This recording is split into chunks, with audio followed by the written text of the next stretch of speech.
Welcome everybody to today's Global Founder Institute Alumni Panel.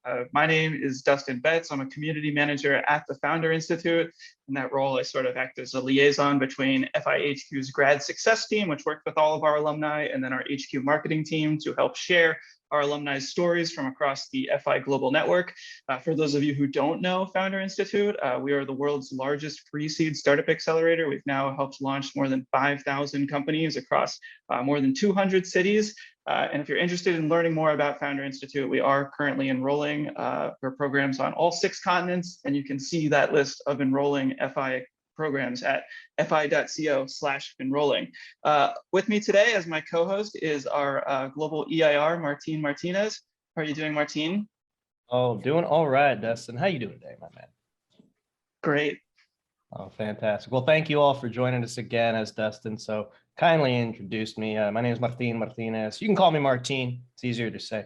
Tell us where y'all are coming from. I see Stockholm, Sweden. I see Wisconsin, Minneapolis, LA, Costa Rica, Toronto, Michigan. Y'all are on fire. Welcome. Welcome. We are a global organization, and just that chat right now is telling me exactly what I like to see. So keep it coming. This is going to be a lively, interactive event. As Dustin mentioned, I serve as the entrepreneur in residence for the Founder Institute, headquarters based in Palo Alto. I'm coming to you live from Austin, Texas, where it is a little sunny and unseasonably warm, even for Texas standards. So I hope wherever you find us, you're safe and well. And let's get into this amazing panel today. We have 3 incredible founders from all around the world. They're going to share a little bit about their journey with the Founder Institute. And well, let's talk a little bit about what to expect. So we're going to get to know each of these 3 founders. They're going to tell you a little about what they do, where they're coming from, what they're working on. And then we're going to have Dustin and me going to go back and forth asking them some questions about that experience. What was it like? What was the challenges? What are they working on now? And how has it improved their journey as a founder, building an enduring company? And then, of course, we're going to kick it back to you. You have questions. Many of you have attended events like these. Maybe some of you have interacted with myself or Dustin on the Air Meet events that we host. So we want to hear from you. You might be joining an upcoming program for the winter or spring in the coming year. You might still be on the fence. Maybe you don't know if this idea is worth pursuing, or you're not sure if Founder Institute might really be the place to get it off the ground. Well, drop all those questions in the chat. We want to be able to answer as many as possible in the hour that we have together. So that QA tool is your friend. Definitely take advantage of that. We'll try to get to as many questions as possible so that we can give you the best idea of what to expect as you head into the 14-week program that has changed many a person's life around the world. But don't take my word for it. We're going to get to know 3 founders who'll do it just right well for you. So Dustin, who do we have first to introduce? Yeah, so our first founder is going to be Emma Clark. She is a graduate of the Founder Institute London program and a co-founder of The Sauce. Yeah, Emma, please give us kind of your brief introduction, your elevator pitch. Who are you and what is The Sauce? Yeah, well, thanks so much for having me, firstly. So The Sauce is a Gen Z dating app, and we are ridding the online dating world of bias. We're bringing personality into the mix for online dating, and we're doing that with video profiles and then a little bit of secret sauce at the back end. So our analytics and our algorithm, and it's working really well. We have about 7,500 users, which is pretty cool. We had about 4,000 only 3 weeks ago. So it's growing really quickly at the moment. Yeah. Fantastic. Thank you, Emma. And so our second founder who I want to introduce is Francois Wayenberg. He is a graduate of the Founder Institute Berlin program, and he's the CEO of Ajinomatrix. Francois, please tell us a little bit about Ajinomatrix and yourself. Sure. Hi, I'm joining from next to Brussels.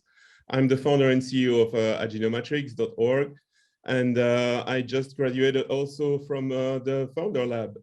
So we are in the middle of a Founderground, and Ajinomatrix.org digitizes the measurements of the sense of taste, and smell for the food industry. Awesome, thank you, Francois. And I guess I'll introduce the last founder, our third but not last, third but not least, is SWATHI Nagendra. She is a graduate of the Founder Institute Silicon Valley program and is the founder and CEO of BetterMeal AI. SWATHI, welcome. Please tell us about yourself and BetterMeal. Thank you, Dustin. Hey, everyone. I am the founder of BetterMeal AI, and it's a mobile application that provides personalized nutritional recommendations to advanced complex health issues.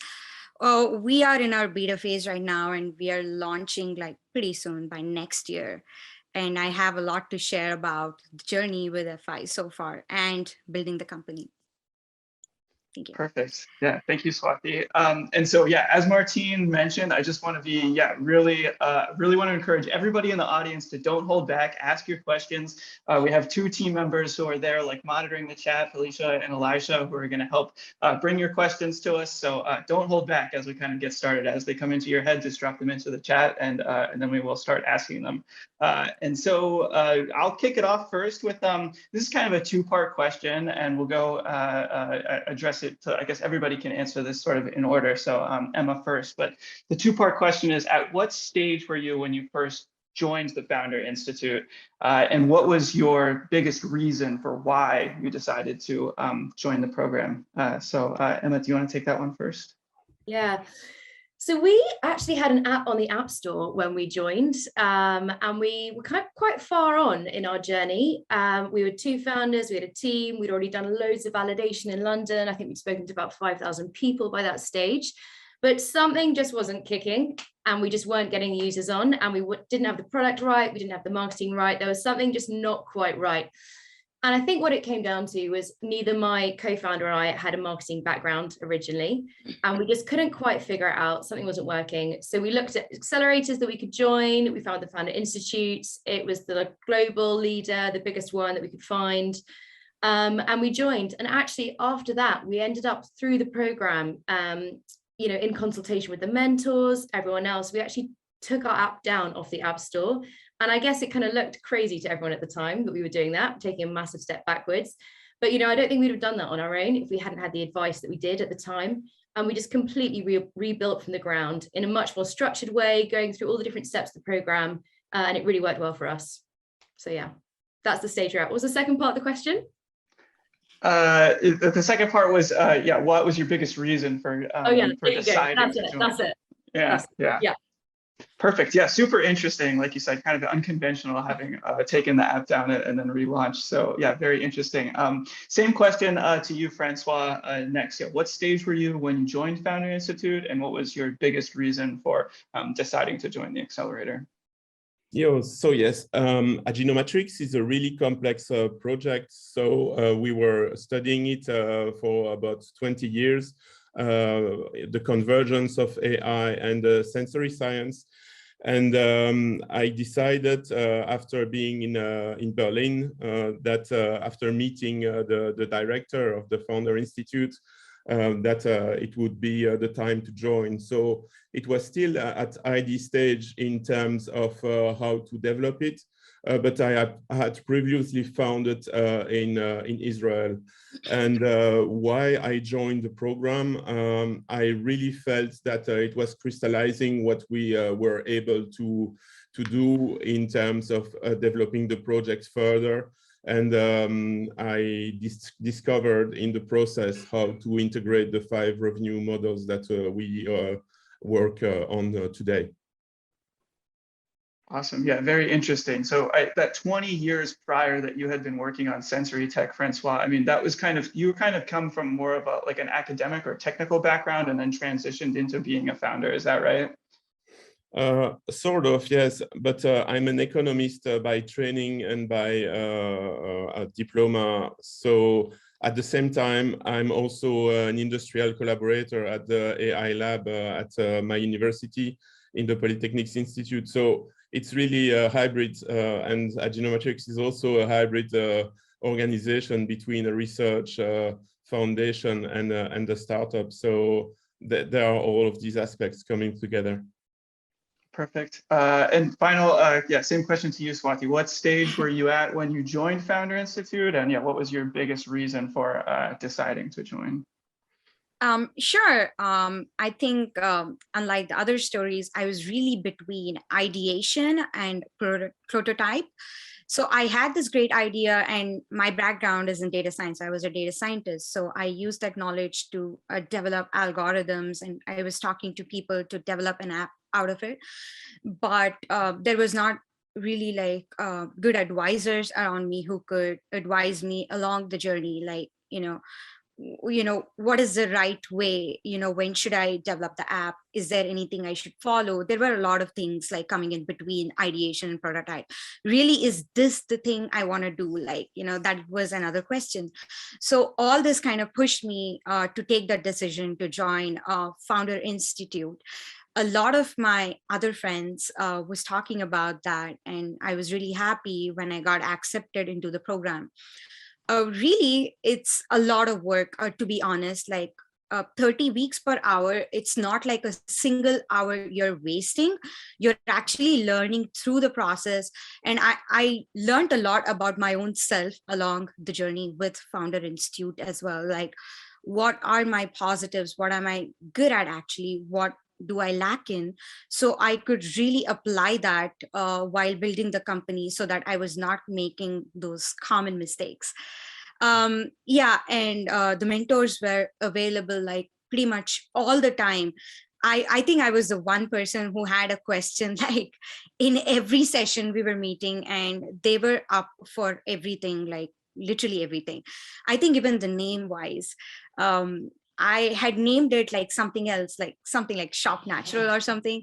The mentors were the ones like who pushed me, and they really sat with me, and we came up with this new name. So like literally, like from the small thing like naming a company to actually like helping me launch with the beta users, I think Founder Institute has done a lot of hand holding, to be honest, but that is what helped me like progress so far. So yeah.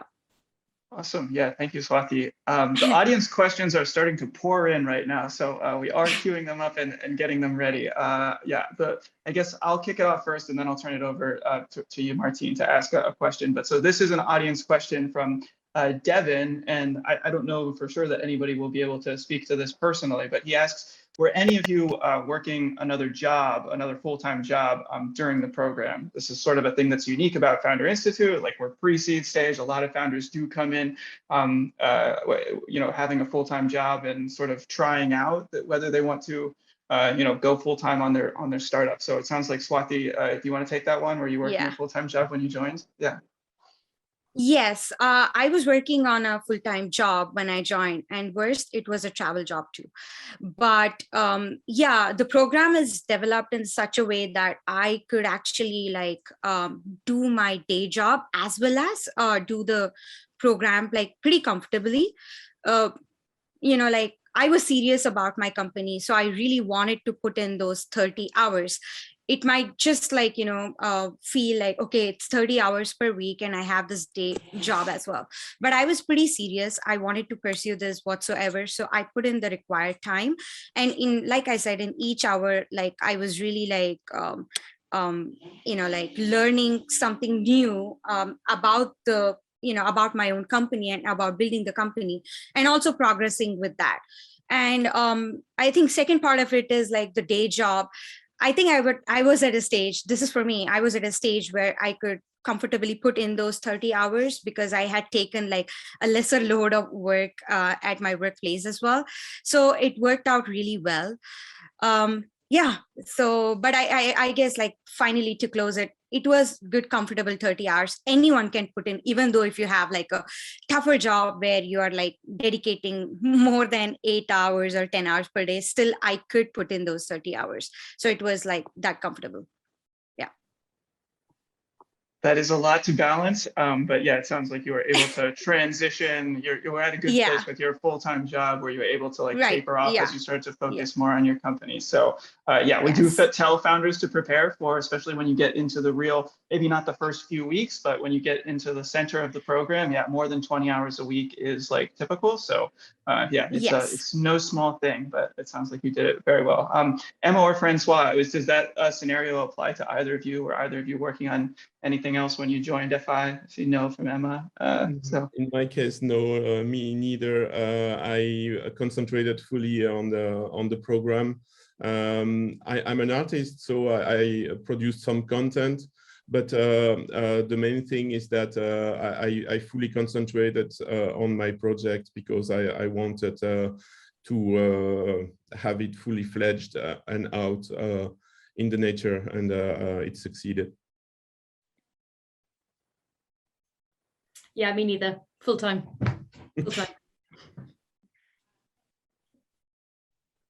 Martine, did you want to go next and ask one of these questions? I mean, I'm just listening to a lot of things that I've heard many of our graduates share post-graduation from the program. And, you know, we won't kid you here on this panel, ladies and gentlemen, wherever y'all are coming from. It's a lot of work. Starting a business is one of the hardest things you can possibly do in your life.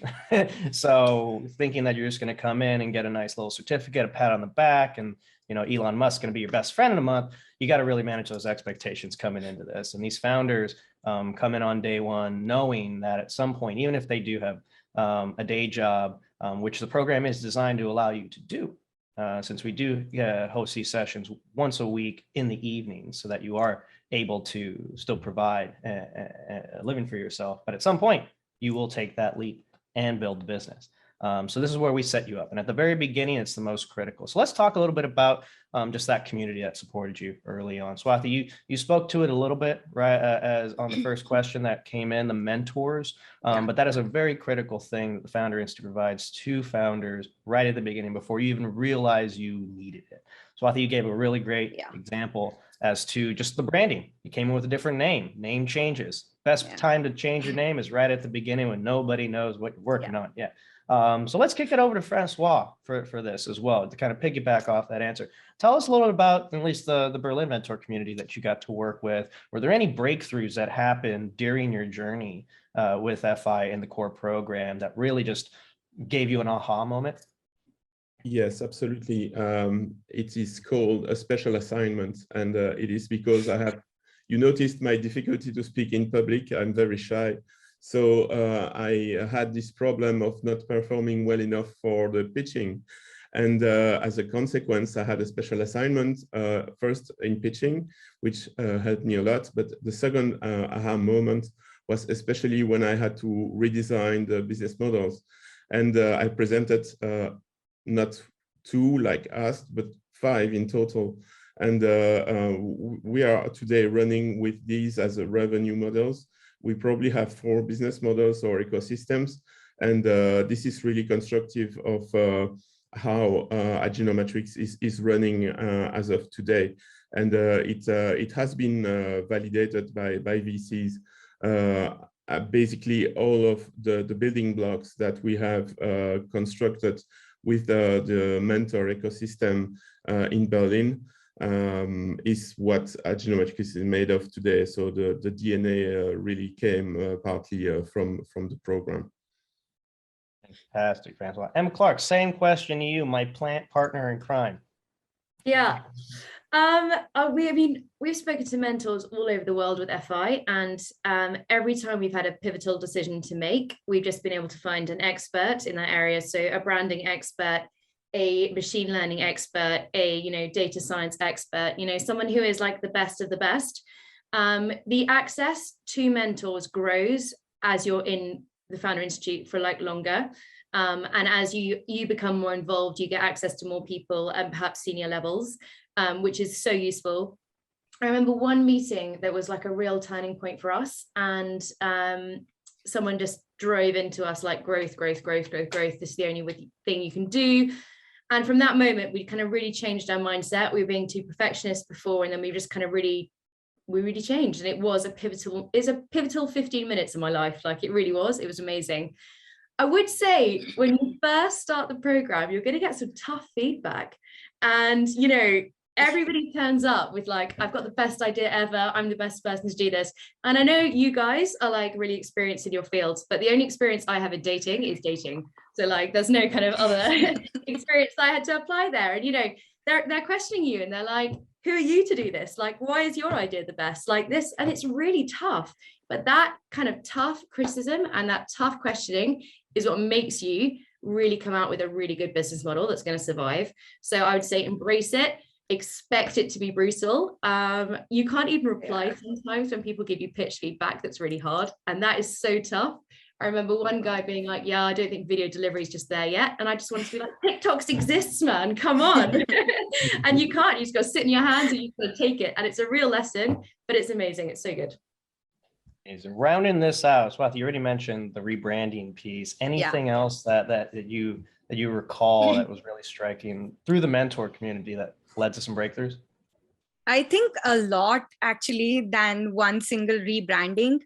Every assignment kind of like taught something new about the company and really pushed to create that company, like, building process. I think I wanted to like talk more about pitch training and pitch decks. This is where like, I got a lot of feedbacks, and like Emma was talking, the first day you walk into the program, it's like so brutal. There are like 50 different founders in there, and there are mentors and there are advisors. The first thing you do, you pitch, and it's like hands down, thumbs down. The first pitch, no one gets like, good feedback, and it's good. It's really good. I think I work really well with good criticism, and I think that is what like really helped me a lot. It's like, take that feedback, incorporate it, and the second thing you want to do is like discuss with the mentors, is this the right thing to do, is this not the right thing to do? And the pitch deck, I think the pitch deck training, I've got like many special assignments, not only in the first program, but even in the fundraising program, I've got many special assignments about just the pitch deck itself. I think from day one, they're like pushing you to pitch well, to have a good pitch deck. And that says something. And I am an introvert too, and it was really hard for me to pitch in front of the investors, in front of people, but I'm so used to it now. It's pretty comfortable. I think the mentors kind of push you to that level where you're very comfortable to even, tell the pitch even in your dream. Like somebody wakes you up, please pitch. You're able to do that. So I think FI is kind of like pushing you to achieve. I think one more part came in where it's just not FI. Even I had to put in a lot of hard work. It's not, they're not doing only hand holding. I think even you have to like kind of, like walk with the same pace as FI is pushing.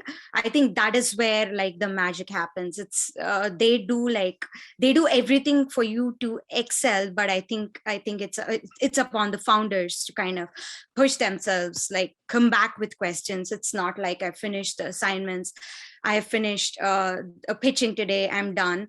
But it's about reaching out to the mentors, reaching out to the people, and they will connect you to the right people. As Emma was saying, I was always going back to my mentors and requesting them for help, and they always used to connect me to the right people who are helping me with either branding, pitch decks, pitching, marketing plans, data science, everything. So yeah.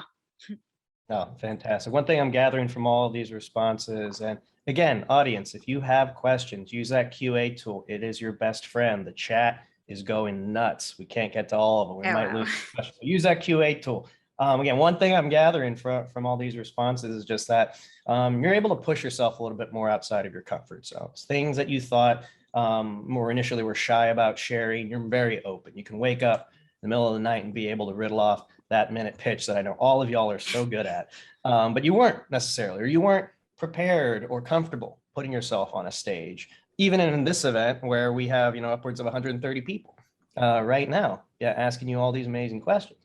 So one thing that I've seen out of the hundreds of founders that I've met just get through the program from my own experience running our programs in Texas is exactly what Francois had mentioned.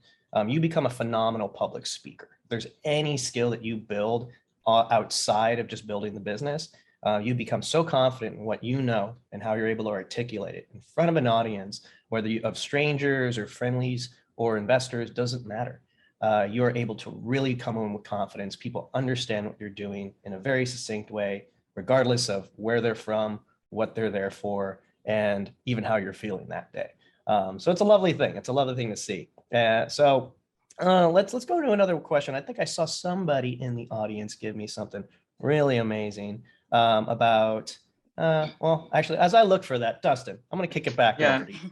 I have one. This dovetails a bit with the mentor question, and these are actually two different questions from Edmund, but I think they're pretty related. So first he asks, how does FI differ, or how does it complement what you might have learned during an MBA program? And then, I know how I would answer that question, but I'll pose it to our panel. Edmund also asks, and I think this is related, how much would the alumni qualify FI in terms of learning or planning versus like executing what needs to be done or what needs to be accomplished in your startup? And my short answer is like FI is not like we call it a program sometimes. It's not very like pedagogical or like explicitly educational. It's much more get out there and like do practical business building exercises, and that's what all these sprints are about. But I want to pose that, I guess, to each of you. How would you kind of rate that? I don't know if anybody has an MBA, but just like the learning versus the getting out and doing or working on the different components of your business. Anybody want to take that one first? Yes. Go on. Go ahead. Okay. What I would describe the experience like the Founder Institute is really a practical, hands-on program that makes you run and have all of the tasks related to your business project executed. And this is done with a rich environment with these ecosystems of the mentors, but also the co-founders and the other founders with groups and working groups. And these have proven to me to be very valuable. To compare, for instance, I have been to Y Combinator School of Startups, and I've been rated as one of the 10% of the best founders there. But really, the experience is something else, because you get to go so deep into your tasking that it makes you simply execute what you are supposed to do. And once you're out of that, you are trained. So it's basically simply continuing in a sense that you are an athlete. I would describe it like that. Thanks, Francois. Swathi or Emma, do either of you want to speak to that, like the pedagogical versus the practical nuts and bolts balance of FI? Sure. So every assignment, when somebody is talking about assignments in here, it's about research, about the industry you're wanting to build a company. There are like so many. So with each assignment, you're actually executing for your company. It's not like an MBA program where you're actually learning something and then writing up theoretically and then you get graded. It's very different. You're executing with each assignment, each question in the assignment, you're executing a task. So that is actually like pushing you to build a company. So you're actually putting in those 30 hours or so in building the company every week. So yeah, so it's like really executional rather than even educational, because you're learning about yourself and your company, the industry, the business, other businesses, competitors, like a whole lot of things, much better than you had thought you knew about it. So yeah, it's very educational and practical. It's like it's a very super combination that that kind of like gets you to a stage where after you have done your graduation, you look back and you're like, oh my God, I've progressed so far. I think I'm ready to scale in however way you want with your company. So yeah. Yeah, I don't have an MBA. I did a corporate law postgrad when I was working in law, and then CFA level 1 when I was working in asset management, and both are quite theoretical, and you basically couldn't apply them at all to the jobs. And nothing would drag me back to school again. Like, just no chance. There's no way I'd be doing an MBA now.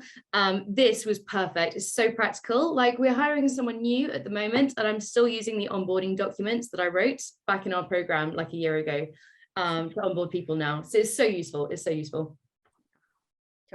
Totally. I think I second Emma in that. I'm using each and every assignment work. I have everything saved, and it's somehow useful for me. Me too. As it should be. So I think I'm going to take one from the audience. And this one, again, kind of expounds on some of the conversation we've already had. You're getting a lot of feedback from mentors. You're doing a lot of work. Some of it doesn't make a lot of sense in the hard heat of the moment, but obviously, as you start to talk to investors and build the business, you're very grateful you had done this work so you didn't have to do it then. So structure has been really important, but not all of this is going to be fun and games. Sometimes you're going to be challenged. Sometimes you will be questioned, why are you doing this? And in some cases get competing feedback in the same session. So how do you manage that? How do you manage those competing ideas? And in some cases, maybe critical feedback, because as we have said, building a business is hard and you are going to be challenged, but that's why you do what you do. So Emma, back to you. How have you been able to handle a lot of that adversity, even from the community in some cases? Yeah, I mean, I think the first day we turned up, the one of the mentors from our program was like, oh, not another dating app, rolled her eyes and was just like, no. But then actually ended up being one of the most supportive, helpful people. Like, it's amazing, you know, and it's just, people are going to challenge your business and they are going to put you to the test. It's going to be difficult. You've just got to stay true to yourself. You've got to know your product, know your customer. People aren't fired up by the same stuff that you're fired up by. If you're fired up by your business, you are going to survive and you are going to thrive. Do have an open mind. You know, a lot of people in our program really changed their business models a lot in the first few weeks of the program as they went under a bit of testing and a bit of rigor, which worked out really well for them. And actually the people who adapted are the people that really thrived. So, yeah. Francois, same question to you.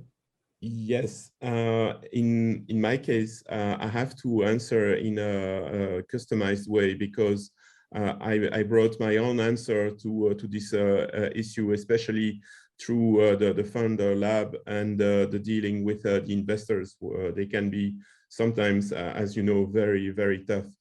And I deal with that with HR through hiring people that are very competent and mostly senior compared to my. I'm 50, but I have people that have more experience than I have in my team.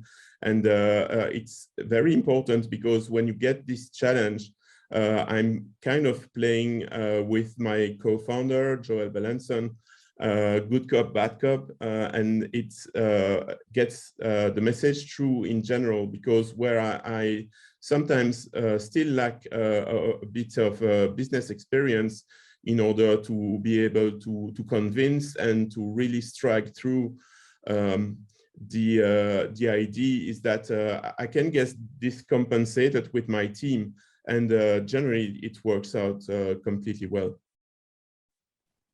Yeah, awesome. Last but not least, Swati. So two things to this. The first one is early on, I was doing a lot of customer interviews, and I used to notice the graph of the feedback. That means that is there any pattern in that? Because most of my mentors were, if they're repeating the same thing in my feedback, then there is an issue in there. So one thing about Founder Institute is you can adapt really quickly, and you can, you can basically mold it to a different thing really quickly. So you have that flexibility in there. So I think it was really helpful for me to do that, because when I walked into Founder Institute, I had an idea, and of course, I was in between prototypes, but I've changed my idea a whole lot, really a whole lot. So taking that feedbacks and converting that into something that is really useful for the customers was so important, and they emphasize on the same thing all the time. That's exactly why the questions, why this one at this point of time. If we are able to answer the question, I think better, to ourselves, I think, the solution is right there. And again, like I said, flexibility is something which is, very comfortable during the program, because you're already doing a lot of execution through your assignments, through every session of it. So you can discuss, your new idea, and then you can change it pretty quickly. So yeah. Dustin. Nice. Yeah, I'm seeing a couple of questions that are related to customer development. And so I kind of want to pose a couple of them at once. So Ashton asked, how helpful was the program in terms of finding potential customers?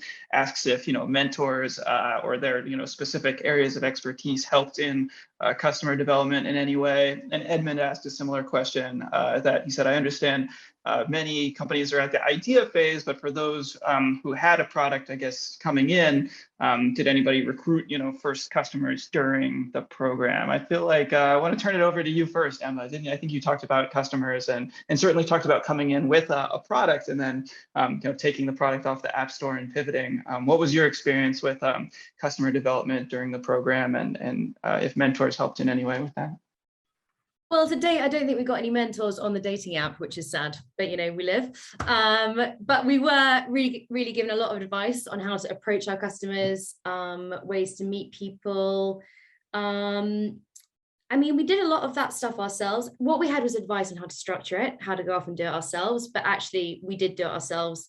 We got introduced to Prolific, which is like a surveying tool, really cheap, really good online survey tool through one of the mentors. But actually there's nothing quite like just going and speaking to people in person, and then no one can really help you with that. So bit of us, bit of them. Yeah, perfect. Same question to you, Francois. How was your customer development, I guess, from when you started the program, and did mentors play any role in that part for you? One word: breakthrough. It was amazing, especially the fact that Ajinomatrix is a B2B operation, and we are in the food business where the companies are not easy to contact and then to convince. There's a lot of safety. It's like in the pharma somehow.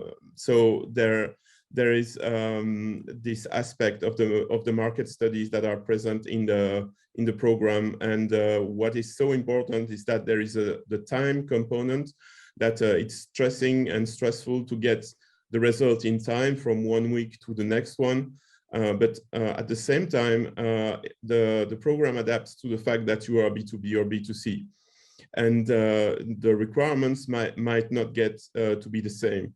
And at the end of the day, you will collect contact information and clients, and it will get you through. And I can give you some figures. We started the program without having basically any customer. We might have 1 or 2 contacts. With the first market studies, we got like maybe to 10 or from 10 to 20. And with the special assignment with the business models, I ended the program with about 35 or so. And now after the founder lab, probably we are at 60 plus. So this was entirely required in order for us to be able to comfortably produce our proof of concepts and MVP. And we are in the process of rolling out the first one. So B2B takes a lot of time, and you have to have some deeper pockets in order to be able to afford that. But when you do, or when you convince the people around you to finance you to be able to do that, you're safe, and it's going to work. Awesome. Yeah, thanks, Francois. How about you, Swathi? What was your experience with customer development at the beginning of FI? Did mentors play any role in that early customer development? I know you're like in a closed beta still, so but yeah. Please, what's your experience with that? Yeah, definitely they did help a lot. So when I walked into the program, I just had an algorithm which is giving these solutions which we are trying to solve. So we did have some friends, family, some immediate friends, like around 250 people using the results from the algorithm. I used to discuss this with the mentors, and they gave me some strategies, really, the first thing to start with, to enhance the customer development as we build. So really early on, like we used these strategies and we were able to like acquire a good amount of beta users. We have around close to 2,000 beta users right now. We've done a lot of clinical trials and they've been through the whole thing. So really like they helped us strategize to build this customer base and our wait list. So we just hit like 51,000 wait list, which is like huge because it's like growing every week by 15%. And I think it's all because of the strategies which the mentors provided very early on in the program, and which I implemented right away, which really helped us build that base before the launch. That's exciting to hear that your your waiting list is that big. I didn't know that. That's great. Yeah. So, thank you. I'm going to take it from here, if you don't mind, Dustin. I have a question from a gentleman named Jim. I'm going to modify it a little bit because I think it's a common question I get from a lot of people who are applying to the Founder Institute program. And I think a few of you also can relate with this. It really starts with the solo founder. So if you were starting again on day one with the things that you know, and you were a solo founder, what would you tell an applicant about that journey in terms of starting? Like, should they start if they're just going by themselves? And what should they be thinking of as they start to build their initial team or searching for potential co-founders? Emma, I'm going to start with you. So I had a co-founder when I started. Of the 13 companies which graduated from my cohort, I think 75 were there on day one. All of the other 13 were solo founders, were on their own. And they were okay. They were all amazing people and they managed to smash out the park. They're just ninjas, so they were fine. And they hired really well quite quickly, had great teams around them. But you can lean on each other in the actual institute for support, because you do need a bit of emotional support with the whole process and a bit of like leaning on each other. So you had other founders in the program to lean on, and they were just amazing. So they were fine. So again, like your peers can be very much a strong support network. Swathi, how about you? I reckon that as well. It's very important to be well surrounded because the program is demanding. But about reproducing the experience, I'm still there. I restarted with the food ecosystems in Helsinki in the growth track. So I'm in the situation again, and I had the problem again with pitching. It came back to me probably as strong as before.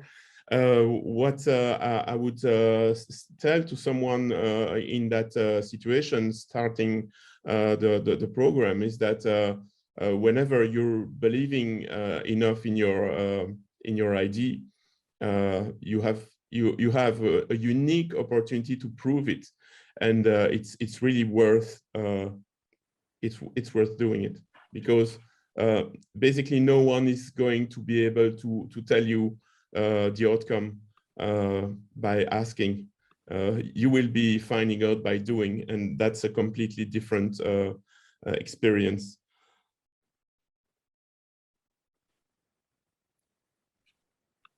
All right, to close this question out, Swathi. So I think like Emma was mentioning, the peer help is really important, and leaning on other founders early on was really helpful for me. Also, I walked in as a single founder, truly, and it's quite a journey to be a single founder. But like I said, the peers and mentors were so helpful that the journey became very helpful, very educative, rather than exhausting. Only recently I got a co-founder on the team. Until then, I was just taking care of everything by myself. So it was a lot, but again, like I learned a lot through the process, and I had mentors to lean on, my peers to lean on if I had any questions or any like heartbreaks in between. But yeah, I think one thing I would like to mention is, I think it's again like up to the founders how they want to like build out this. Like even when we started, as Emma was saying, even in our batch, we were around 70 startups like when we started. But in the end, I think we were like 8 to 10 startups are the only ones which graduated. And just to understand, I was in contact with those startups which couldn't really make it till the end. And one thing they said is they were not that resilient enough to go through the program. So I think it's up to the founders. You have to put in that hard work. You have to dedicate that time, and they will do everything to support you. But I think it's upon the founders to put in that amount of time needed to build your company, and that can do all the magic. Beautiful. I have a follow-up on this. We're only have about 13 minutes left before we hit the top of the hour, also. We're going to try and get rapid fire through some of these questions, but question that I get a lot as well involves raising venture capital. When are you ready? So I know that's a question all of you in the audience, 115 still strong right now, have. So let's talk a little bit about that. How did the program get you in a position where you were finally comfortable reaching out to investors? And is there any words of advice you might be able to give the audience right now on what they should do to prepare before they even walk foot in that door? Swathi, let's go right back to you. To be honest, when I walked into the program, that was on my mind, to raise the capital, but I was not sure like if I was really ready for that. But I think by mid-program, I felt I was pretty ready with pitch deck, with pitching, with the idea. Prototype was already in place, and I had some beta users on me, so we were good with that. But again, like our mentors said, hold on, stop. You have a lot more to execute. You have a lot more to improve, and there is like a lot of scope in there. So we waited till the end of the program, and once the end of the program, we started talking to a lot of investors. I was even part of the funding lab program recently, and we just raised our pre-seed capital. So, I mean, I think that's like a confirmation in there that like the mentors really helped me, and I was ready by the end of the program to already raise. Also, like I've seen some founders, my peers, who raised in between the program as well, because they were that ready and they were like really like ready to take on. And we do talk to a lot of investors along the program. Some of them become your mentors, which is the best thing, because they are actually helping you, and they're like grooming you in front of the other investors. So that's the best thing here. Like I had a lot of great investor mentors as well, who were giving me good feedbacks, like time on time, whenever it was needed. And I think that is what like helped me. Even though I was a single founder, I was really like, comfortable talking to a lot of other investors. I don't think the other investors had a problem that I was a single founder until recently. So yeah. Got it. Perfect. Francois, how about yourself?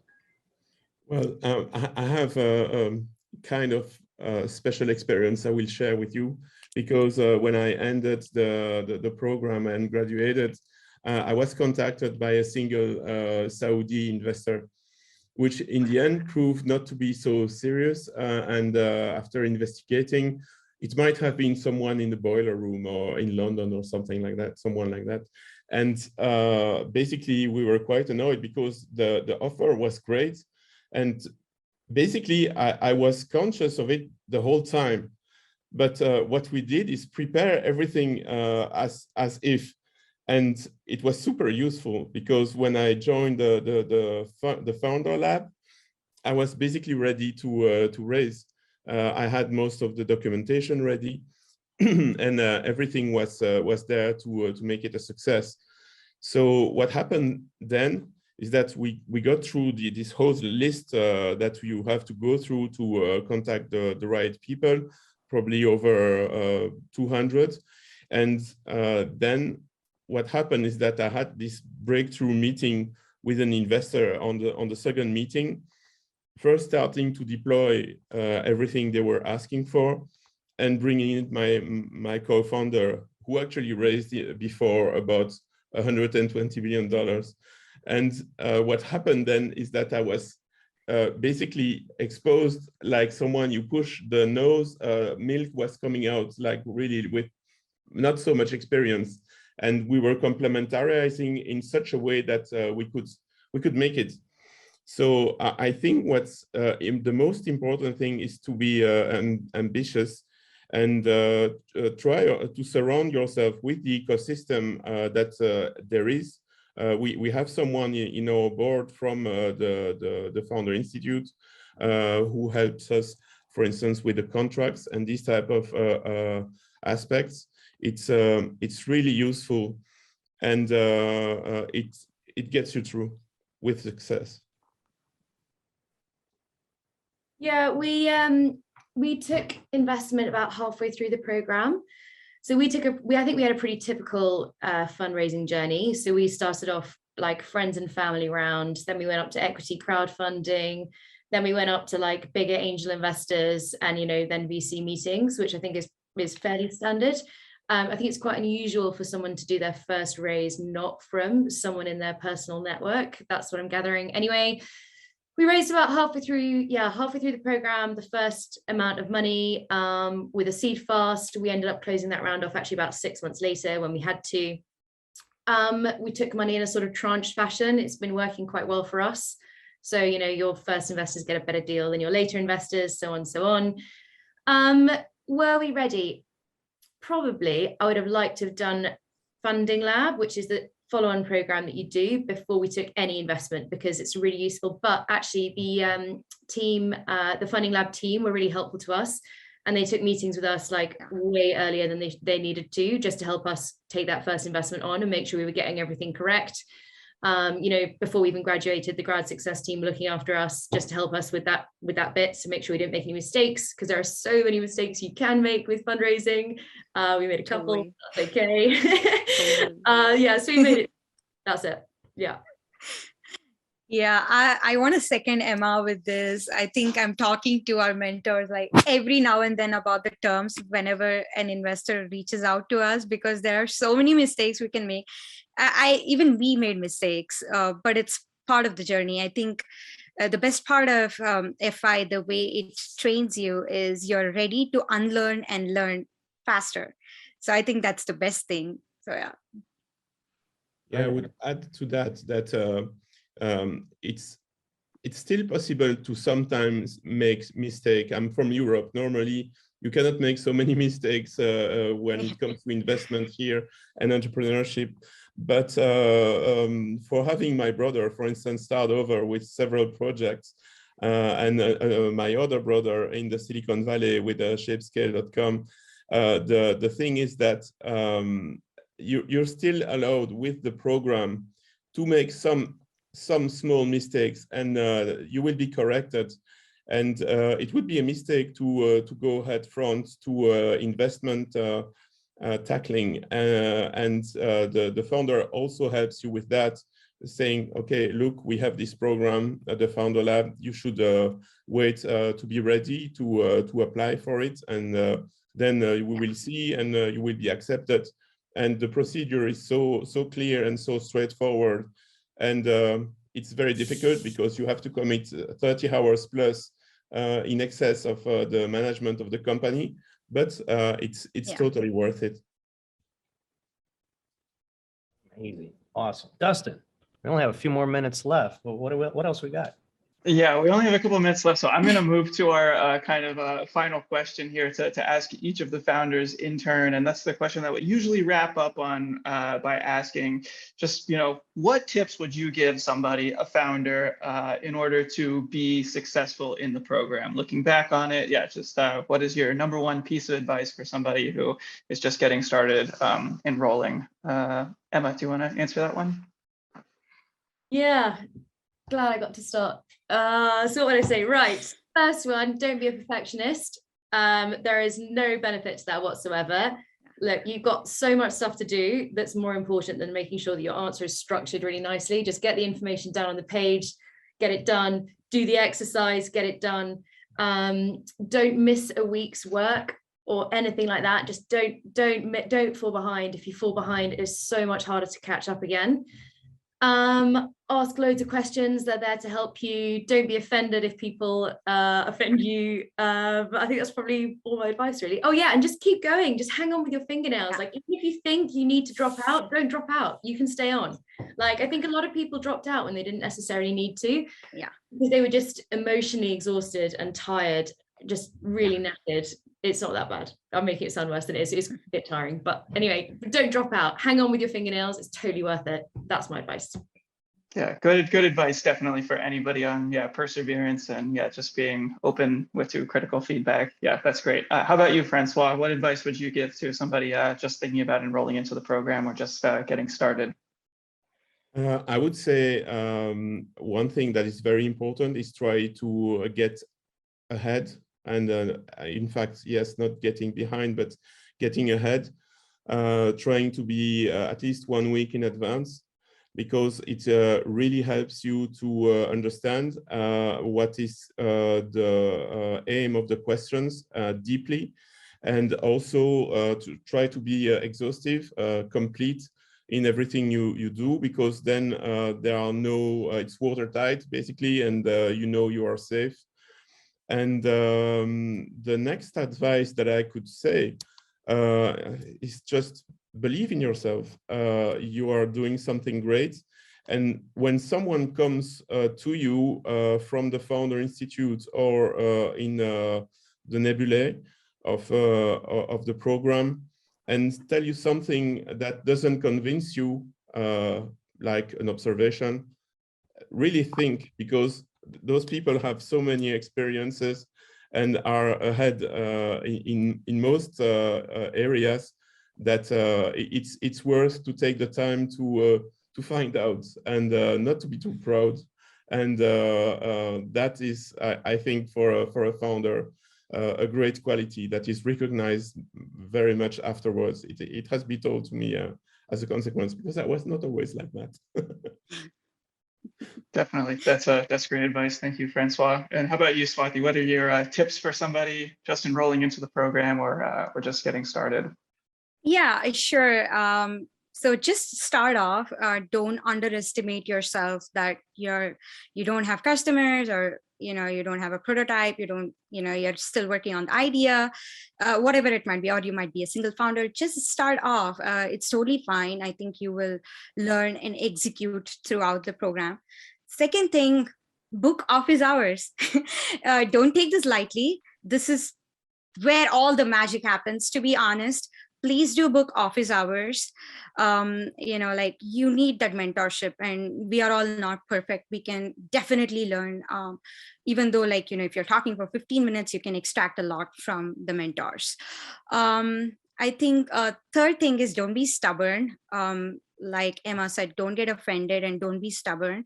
Be ready to adapt, I think, and also learn from other founders' mistakes as well. So talk to your peers all the time. I think some might be doing really great, and you might learn through the process by talking to them. So yeah. Thank you, Swathi. Yeah, I think that's excellent advice for anybody starting the program. We just hit the top of the hour, so I guess we're going to wrap here. But I just want to say, thank you again to each of our founder panelists, Emma, Francois, and Swathi, and thank you to everybody who joined us today and asked questions. We hope we were able to answer most of them.